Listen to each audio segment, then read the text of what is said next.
Bonjour, aujourd'hui je vais vous présenter l'applicatif Autodesk Flow Design. Autodesk Flow Design fait partie de la gamme simulation du portfolio Autodesk et le but de cet applicatif est en fait de recréer une soufflerie virtuelle. Alors bien sûr, cet outil peut être utilisé pour tout ce qui est objets du bâtiment, tels que des habitations, des immeubles. Il peut être aussi utilisé dans le domaine du manufacturing et aussi pour tous les objets courants de la vie de tous les jours. Alors pour illustrer Autodesk Flow Design, je vais utiliser le logiciel InfraWorks. Donc là, vous voyez, il s'agit d'un village ou d'une ville constituée d'un terrain avec une certaine topographie et d'habitation. Donc je vais me positionner en vue de dessus et je vais procéder à un export de type FBX. Je vais choisir la zone d'export par un contour. Utilisons cette zone-là. Et l'endroit où je vais exporter mon fichier.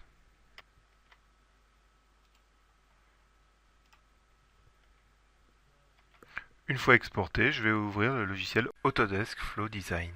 Sur la page d'accueil, le logiciel me propose d'importer différents formats de fichiers issus de différents logiciels de modélisation. Donc pour ma part, je vais pointer sur mon format FBX. Et donc à l'ouverture du format FBX, le logiciel interprète la géométrie. Comme vous pouvez le voir, il nous donne un résultat. Néanmoins, je vais orienter mon modèle par rapport au haut, bas, gauche, droite du logiciel. Je vais me positionner par exemple en vue de dessus. Et il va falloir que j'effectue une rotation de mon modèle. Vous avez la possibilité, en cliquant sur Orientation, de pouvoir replacer votre modèle par rapport au dièdre du logiciel Autodesk Flow Design.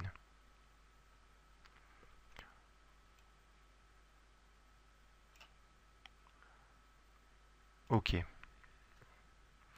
Une fois le modèle orienté, je vais retravailler sur la boîte de soufflerie virtuelle. Comme vous pouvez apercevoir, on a une hauteur qui est beaucoup trop grande par rapport au modèle étudié. Donc ceci s'effectue en cliquant sur l'icône Wind Tunnel. Vous avez des poignées qui apparaissent. Je vais venir, grâce à ces poignées, retravailler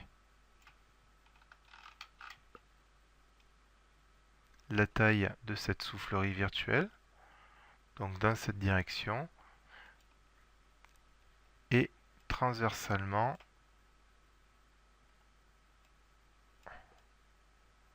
voilà. Une fois, et vous allez pouvoir aussi modifier la vitesse du vent.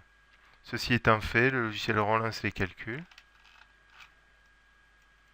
Et voici le résultat. Donc là, vous avez l'aperçu d'une coupe que vous allez pouvoir déplacer sur votre modèle. Et donc là, ici, s'affiche la vitesse du vent en fonction de la couleur. Vous avez l'indication de cette fameuse vitesse.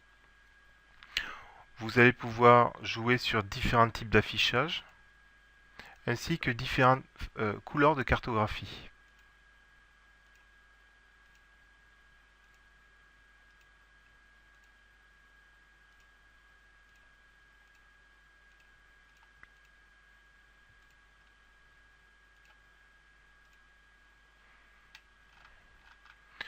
On peut voir les différentes perturbations générées par la topographie du terrain.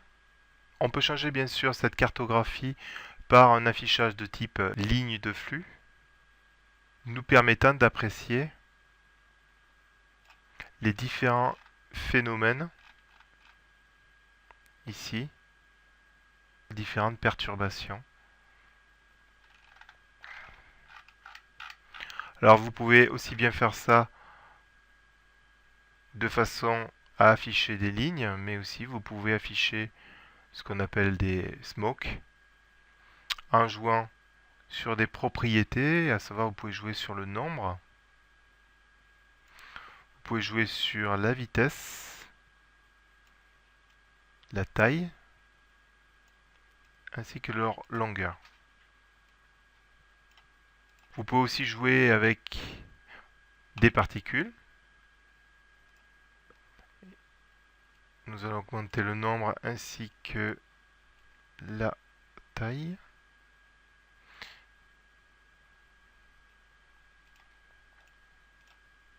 Donc là, en fait, je suis sur une coupe verticale, mais je peux travailler sur un résultat, sur des résultats de type horizontaux.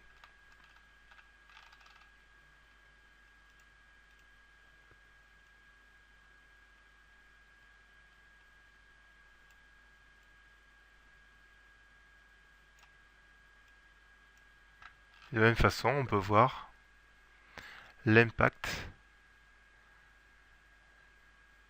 du flux sur les différents bâtiments.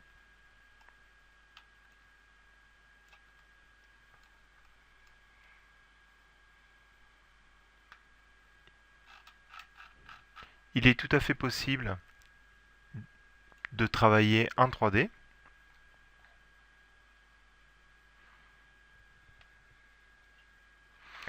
Une fois le calcul réalisé, vous allez pouvoir afficher les pressions exercées sur les différents objets. Et donc la cartographie vous affiche ici entre crochets les pressions calculées. Il est aussi possible d'analyser le flux sous forme de lignes, comme vous pouvez le voir ici.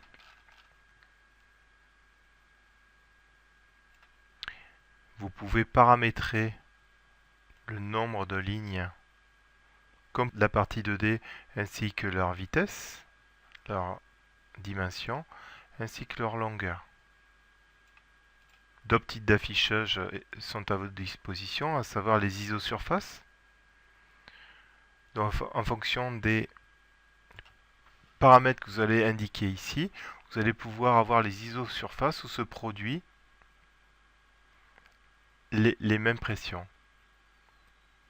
Donc ça permettra d'analyser de façon en vue surfacique les surfaces d'égale pression.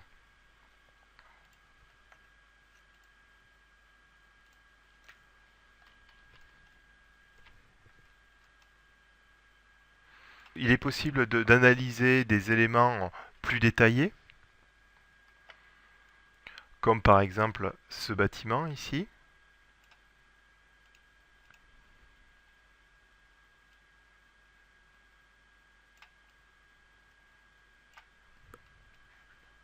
Petit détail que je n'ai pas mentionné, si vous voulez en fait modifier la direction du vent, en fait c'est le modèle qu'il va falloir tourner.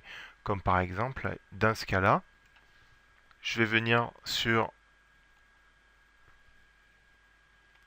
l'axe Y. OK. Et donc là, je vais pouvoir analyser dans cette direction-là de vent par rapport à, par exemple, mon bâtiment.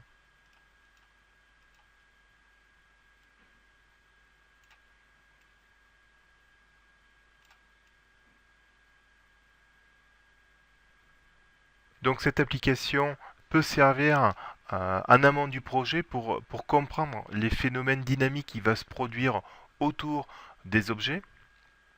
Alors bien sûr, on n'aura pas la même précision qu'un logiciel de CFD en tant que tel, mais il peut donner une bonne appréciation des résultats. Il faut savoir que Autodesk Flow Design est embarqué dans les solutions Revit et Inventor sous forme de plugin. Donc voilà ce que je voulais vous présenter sur Flow Design et je vous souhaite une bonne journée.